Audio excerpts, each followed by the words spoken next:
ଆପଣ ଦେଖିପାରୁଥିବେ ଏଇ ବିଶାଖାପାଟନମ ଏପିରେ ଲାଗିଛି। ହ୍ୟାଲୋ दिलू भाई ना, हेलो हाँ दिलू भाई बोल रहे हैं ना? कौन है ये लोग?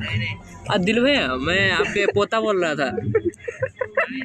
अरे हाँ भाई मैं तुम्हारे पोता बोल रहा था, आपके जो मामा के भांजा है ना। तो मैं बोल रहा था कि मेरे शादी है अगस्त 15 तारीख को और तुम आ जाना है ना कौन कहते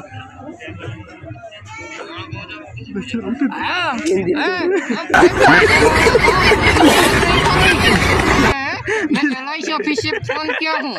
सुनिए आपका इलेक्ट्रिक बिल खत्म हो गया है और आपका कार जो लिए थे ना उसका लोन चुका नहीं पाए, तो हम कल सुबह 4 गाड़ियों को आपके घर पर भेज रहे हैं। 50,000 टंका और 10 टंका को हमारी दीदी का ट्रांसफर करें।